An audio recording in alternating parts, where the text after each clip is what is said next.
olha, aqui tinha uma árvore. Aqui tinha uma árvore? Aqui tinha uma árvorezinha florida, que era um jardinzinho. Aqui tá do mesmo jeito, só que eu acho que aqui era aberto. Aqui era aberto? Aqui era aberto, tinha uma gradezinha aqui. Aqui? Essa gradezinha também era aqui, era aberto. A gente ficava muito aqui. A casa é bem pequenininha, né? Era bem pequenininha, não sei como é que tá agora. Vamos saber agora, né? A porta é a mesma. Mentira. A porta é a mesma. É? A porta é a mesma porta. A mesma? Mesma porta. Mentira, você lembra disso? Lembro dessa porta. Eu não lembro da cor, não sei se ela era pintadinha de branco assim, mas era a mesma porta. Gente, aqui tinha uma aberturazinha aqui tinha uma fotinha aqui de uma criança que ela colocava aqui, e eu gostava disso aqui, dessa janelinha aqui. A gente criança, né, tudo chama atenção. E tinha essa portinha aqui. Aqui era a sala. É desse jeitinho mesmo. Desse jeitinho. Aqui era um quarto.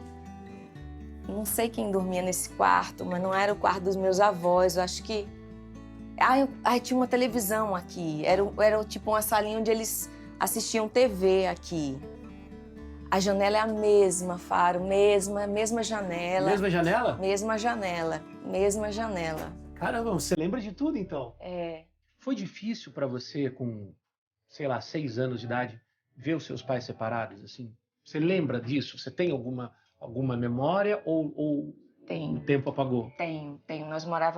Nessa época nós morávamos em Maceió. E eu me lembro que um dia tinha uma praça em frente do apartamento onde a gente morava. E um dia meu pai levou a gente pra praça e ele chamou cada filho.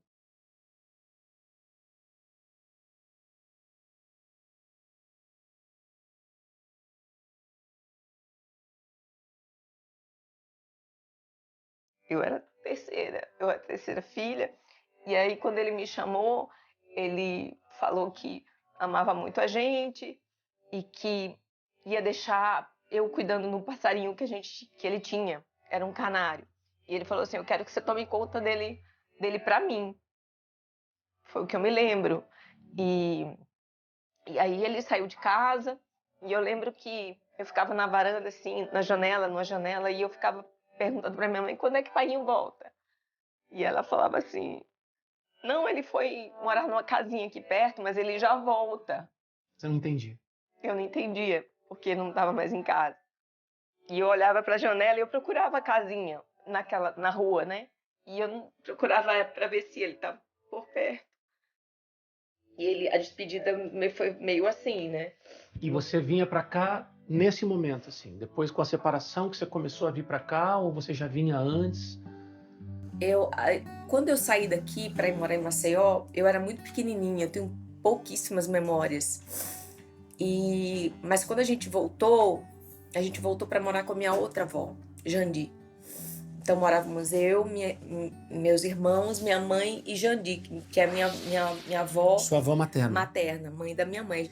Então, assim, eu acho que toda criança ela precisa de afeto, ela precisa ser suprida de muito afeto. E, embora não tivesse mais o meu pai presente, a minha avó supriu muito essa falta. Então, assim, ela me encheu de tanto amor, ela me cercava de tanto amor, fui muito amada por ela, muito, muito, muito. E faz quanto tempo que a avó Jandi não tá aqui? Desde 1998. Meu Deus, faz tempo. Dia 12 de setembro. Então, tudo que você vai ver hoje vai te lembrar a tua avó Jandi, vai lembrar um momento feliz da tua família, né? Aqui também me lembra minha avó Jandi. Essa casa é da minha avó Eunice, que era o quarto dela. Aqui era o quarto da avó? Aqui era o quarto da minha avó. Aqui, gente, vamos ver. Né? Aqui, então, sua avó, esse é o quartinho dela. Meu avô e minha avó. E você falou da avó Jandi, te lembra? Essa casa também lembra ela? Lembra ela. Por quê? Porque, assim, elas não se bicavam, as duas. Ah, é? Elas não se bicavam. E a melhor amiga da minha avó Jandi morava aqui. Do lado? Do lado. E aí minha avó Jandi ia visitar a amiga dela, mas não vinha aqui. Vinha aqui. Olha! Mas no final da vida das duas, elas se reaproximaram.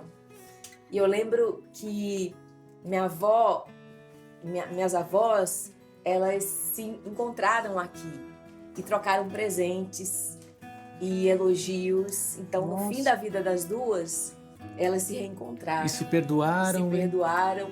E foi muito bonito isso.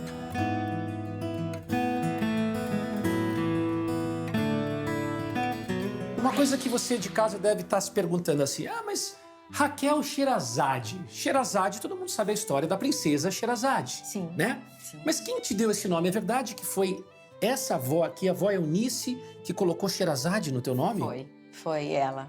A minha avó Eunice, ela era uma professora, né? Ela dava aula de reforço escolar e ela gostava muito de literatura, então ela lia muita coisa. E ela tinha lido As Mil e Uma Noites, e aí ela se apaixonou por essa personagem e queria que eu me chamasse Sherazade. Só que minha outra avó, Jandi, ela queria que eu me chamasse Raquel, em homenagem a uma atriz que chamava Rachel Welch. Sim. Ela gostava muito de cinema, a outra gostava muito de literatura. E então, juntou tudo. Juntou. Meu pai não queria desagradar nenhuma nem outra, nem a sogra nem a mãe. Então ficou Raquel, da minha avó Jandi, e a Sherazade, da minha avó Eunice. Agora, Sherazade também, é o seguinte, na escola devia rolar um bullyingzinho, né, com Sherazade. Não rolava? Super bullying. É? Ninguém sabia pronunciar meu nome. Ninguém conseguia falar. Conseguia. Então eu era uma criança muito tímida, muito tímida. Eu ainda sou uma pessoa tímida, mas eu era uma criança muito tímida. Ninguém ouvia minha voz na sala de aula, né? Eu procurava me esconder de todo mundo. Então na hora da chamada era certo que eu ia aparecer, porque o professor engasgava no meu nome e perguntava: como é que é mesmo seu nome? Ai, Jesus. E aí a criançada caía na gargalhada: olha o nome dela, achando o quê, não sei o quê. E aí eu queria encontrar um buraco para me enfiar, sabe? E eu tentava dizer o meu nome, só que eu falava muito baixinho. Entendi. E aí ninguém escutava. Como é mesmo? Repita! Ah. E aí eu tinha que falar. E aí a criançada caía na gargalhada de novo, porque eu não entendia nada. E toda a minha vida foi assim, tendo que explicar esse nome para todo mundo. Mas quando que Sherazade virou motivo de orgulho?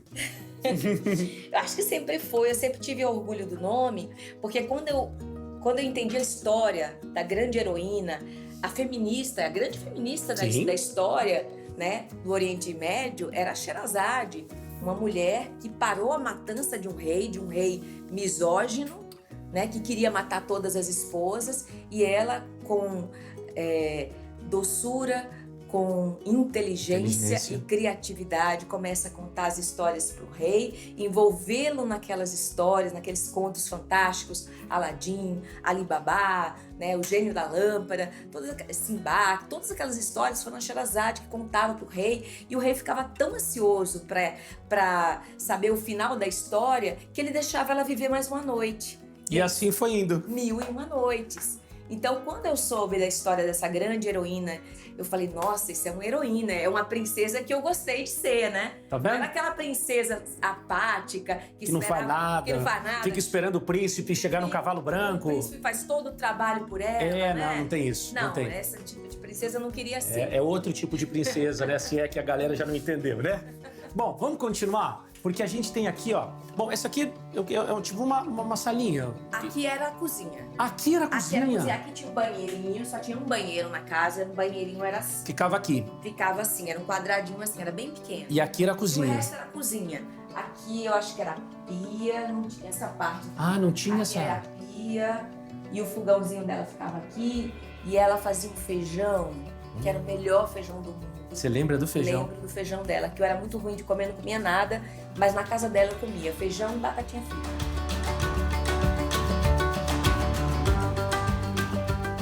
Bom, olha, aqui é a parte de fora da casa, né? Mudou. Aqui mudou bem? Mudou. Aqui, Rodrigo, tinham umas árvores aqui, tinha uns pés de cana que meu avô cortava. Ele era magrinho, ficava sem camisa. Ele cortava os pés de cana, descascava a cana e cortava em rodelinha assim pra gente comer. E tinha uma goiabeira grande assim, aqui nesse canto aqui tinha uma goiabeira. E aqui, essa área aqui, ela era descoberta assim. Ah, então a lavanderia era aqui. Era só telhado, era só telha. Então a lavanderia era aqui pra dentro. A lavanderia era aqui. Aqui? Aqui era uma salinha que meu avô era alfaiate. Aí ele cortava tecido aqui, tinha um cheiro forte de tecido. Sim. Que ele cortava. E junto dessa salinha, aí ficava uma mesa comprida, com os banquinhos assim compridos, e era onde a gente almoçava. Vamos olhar para cá, Raquel, porque eu quero chamar você aqui, para você olhar aqui, ó. Pra você olhar bem para cá, assim. Imaginando que, né, era outra coisa, né? Tinha árvore, tinha teu avô ali, né, trabalhando de alfaiate.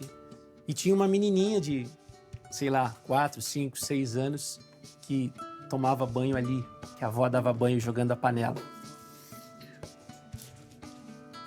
Quais são as boas lembranças dessa época?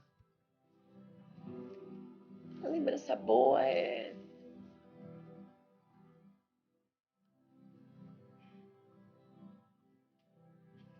a família que a gente tinha, era esse carinho que a gente tinha, era a gente junto, né? Os irmãos, nós éramos em 4 até então, a gente brincava no quintal, a gente gostava de comer cana, de chupar cana que meu avô tirava. Meu avô era um homem muito simples, muito humilde e muito calado, mas muito amoroso, um homem.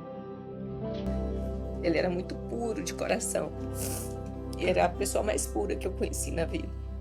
E aí você vinha pra cá, aí como é que era? Sua avó pegava uma panela, botava todo mundo ali, aqui no cantinho. Aí ela colocava a gente em cima da lavanderia. Ela pegava uma panela de alumínio, aí enchia e jogava. Era quente, sempre foi quente, João Pessoa, né? Então era um frescor ali que ela jogava na cabeça da gente, dava um banho lá na gente. Dava banho em todos os irmãos aqui? Todos os irmãos aqui, era um por um.